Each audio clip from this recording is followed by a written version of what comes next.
So a few months ago I recorded a video where I spoke about my commitment to trusting life and breaking through this fear barrier that is generated by the ego.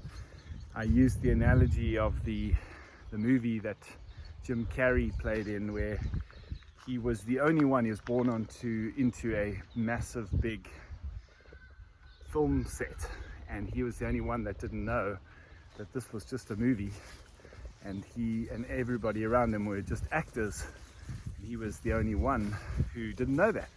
So one day he breaks through the set walls and he realizes it's all just an illusion. And I liken this to how we have bought into this illusion that our life, our survival, our well-being, our success is really up to us purely. And it's what you do, it's what you don't do, and you're in control. And that life has nothing to do with it. Life or God or the universe or divine, whatever you want to refer to it as, has nothing to do with that. And I took a path where I was really committed to breaking through that. And I'd like to share some of my learnings through that process. The first thing that I'll say is, what I've come to realize, it's not a breaking through, like a once-off breaking through. You break through the illusion, well, at least from where I'm at now. I think it's a process of breaking through that illusion, letting go of those false beliefs, letting go of the fears that keep us trapped in that illusion. And as we let those go more and more and more, and we break through those false beliefs, we start to see a truer and truer picture of what really is there, what reality really is. Not just the reality the limited perspective of reality that we perceive through our five senses. And so over the past few months, I've had, in the material sense, I've been really challenged because financially things have not been easy.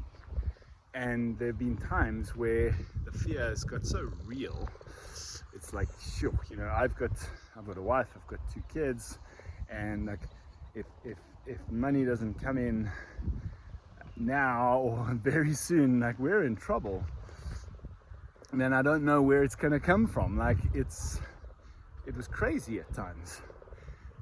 But the amazing thing is something always came through. And I want to be very clear here that this is not about being passive towards life. And I think this is the key piece. It's not, when we talk about letting go, it doesn't mean resigning yourself and just giving up. It means letting go of the need to control the outcome. And that's hard. So in financial terms, that might look like, all right, letting go of the need to know exactly, how much money is coming in, when it's coming in, and such like, So for me, it was learning to just let go to a large extent of having to keep track of how much money's coming in, how much business is coming in. Obviously I work for myself, so I don't earn a salary. It's not a consistent thing, and it's lumpy. So today my financial situation could look terribly bleak, and tomorrow business comes in and suddenly it's completely different. And that's my situation. Everyone has their own unique set of circumstances, but I think the underlying principle of what I'm sharing here is the same, and that is, every time I needed something to come through, it did. And the interesting part about it is, mostly it didn't come from the place that I expected it to come. It came from somewhere unexpected, and it didn't mean necessarily, it hasn't meant necessarily where I'm at right now that there's been huge amounts flowing in and it's all just, I think we've got to also put it in context and ask ourselves, what's the lesson life is needing us to learn right now? And I think for me, the lesson has been and continues to be at deeper levels, letting go of the fear, right? That's the one. But I've also had another recent realization, and that is to do with our Sturkler coaching platform. And we launched in 2019, and we've been really struggling to get a lot of revenue going on the platform. And yet, I have never ever once doubted that this is going to be a big impact. But about a week ago, I did. For the first time, I started doubting, and I started to wonder, am I just drinking my own Kool-Aid here? Am I just selling myself the story? Like, is this ever really going to get anywhere? And it was quite a tough time because it actually required me to face up to something, and I was conscious enough to realize there was a lesson in this. That there's still an ego attachment to being the one that's successful. There's still this ego attachment to being the one that makes a big impact on the world. And I was faced with the thought, what if it doesn't? What does that mean? Because that feels like just dissolving into obscurity as opposed to significance, making an impact. And it's something, to be perfectly honest, that I'm still, I suppose, processing and working through, but it definitely came up for me. It's like, whoa. And I had to step back and go, hold on, can I let go of what it means, like the identity? I think it's the personal identity. I'm the successful one, or I'm the significant one, or I'm the one that's going to make a big, massive impact on the world. Can I let go of that ego identity and see what life, where this path unfolds? Because I've said many times, a vision is something that unfolds. No one, I don't believe, has the full picture at the start. It's something that unfolds as we go. And can I let go of what I want this thing to be about? And can I just do the work and see where it leads? And I think I've jumped from the sort of financial aspect to this, but I think there's a connection there. And the point that I want to make is that life isn't always meant to be easy. If life was meant to be easy and we just kind of got what we wanted, well, see how that works. If you've got kids, let them eat what they want and see how healthy they become. Let them do what they want and see how they grow up. See, we need to have challenge, because challenge is what strengthens us. Challenge is what helps us grow. And so you might be going through a time like I have this year, where financially that might be the challenge for you. Or maybe it's something else. I know a family member that's going through a really challenging time with an illness. And so we all have these challenges, but can we relax into trusting life that there's a greater plan for this?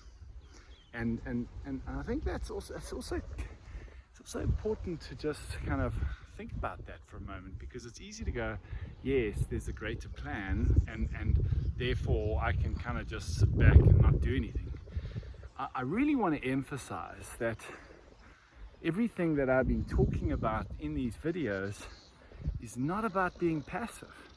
So for me, with the sort of trusting life that financially I would be taken care of, didn't mean that I sat down and just waited. You know, if you're waiting for something to happen, then you're the weight weighing it down. It's really about being active. So always a good question to ask yourself is, what can I do now? And then do it. All right, and be open to the fact that sometimes what can I do now might be take a break, might be step back. You're pushing, you're forcing. So what can you do now? You know, take the action, but balance that with also that you don't push that to a point where you're trying to force things. So I had a lot of time where I was just, you know, getting on the phone, emailing people, sending out messages, and taking a lot of action. And part of me in the back of my mind is going, maybe I'm forcing this, and maybe I was. Hard to know always, but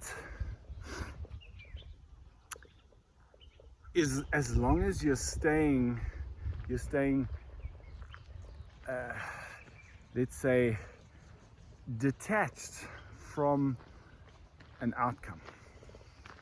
So for example, I would be on the phone, phoning people, trying to set up meetings, trying to get business, emailing people, and at the end of the day I would go, okay, I've done my bit. The fact that I got crickets, radio silence, that's what it is. All right, I did the work today, the results didn't come in, that's okay. As opposed to doing the work and then going, oh, you know, and stressing and worrying and why hasn't it happened? And because I was trusting life that what needs to happen will happen, but I wasn't sitting back. So I know I've sort of rambled on a little bit in this video, but I'm really trying to share my own real experience with you, because I think it's important to know that through this process of letting go, let me tell you, it's been hard. And there are times where I've gone, whoa, like I get hooked into the fear, and it's like, whoa, this fear is too hectic, you know, and then it pulls me back into old ways of doing things. And that's going to happen. As I say, it's not a this and then that. It's not this one-time breakthrough. At least I don't think so. It is a process, and it is about letting go at higher and higher levels, trusting life at higher and higher levels. Inspiration too. In the beginning, it's hard to know, is this inspired or is this just me wanting it? Okay, it's experiment with it, work with it, get a feel for it. Be okay being in the confusion. Be okay not getting it right, because there isn't such a thing as getting it right. Be okay not having the answers. Be okay saying, whoa, okay, you know, the Mike and the Mechanic song, all I need is a miracle right now. Sometimes that's all you need, a miracle. And when you're in that place where you're going, I've done everything that I can, I need a miracle. It's often where the miracles show up. So I hope that in me sharing my own stories that it's helpful for you. I think that we've got to get out of this fear-driven trap of thinking that if I don't do this and this and this and this and this, then you know, everything's going to fall apart. That's an illusion, right? That's an illusion. And how often have you really stressed or worried about something and then it didn't happen? Probably most of the time. So why not work at training yourself to relax? And while I definitely had those moments of panic and fear during this process, and continue to, I mean, it's life, this stuff happens. Sometimes the fear is so visceral that it's like, whoa, you know, it's hard to relax. But if you can just work at relaxing, and through this process over the past few months, certainly it got very, very real, like within the last month. And yet, what I'm very pleased about is that for the most part, I managed to stay fairly calm. For the most part, I had my moments, but for the most part. And the more we can stay open, the more we can stay relaxed, rather than tense up, tighten up, the more we allow life to flow through us. And that's where we allow life the space to support us. And the last thing I'll say is just be open to life showing you you're on the wrong path. And what I mean by that is sometimes if you are on the wrong path, then really getting bad results or things just really not working, sometimes, you know, that's something to sit up and go, okay, something's not working here. Maybe I need to, maybe life's trying to say, stop, this is the wrong path for you. Okay, and that's where you want to step back and again I'll say, probably the best way to know if you're on an inspired path, ask yourself, or not ask, just tune into, how does it feel? Taking this action, how does it feel? Does it feel tight and forced and contrived, heavy, or does it feel light and expansive and energizing? And that's where you want to be. It's follow the energy, follow the expansiveness, follow the lightness as much as possible. That doesn't mean to say that it's always easy and it's always, you know, smooth sailing, right? Sometimes where it feels light and expansive might lead you right into some serious challenges, but how does it feel? And that's probably the best way to think about it.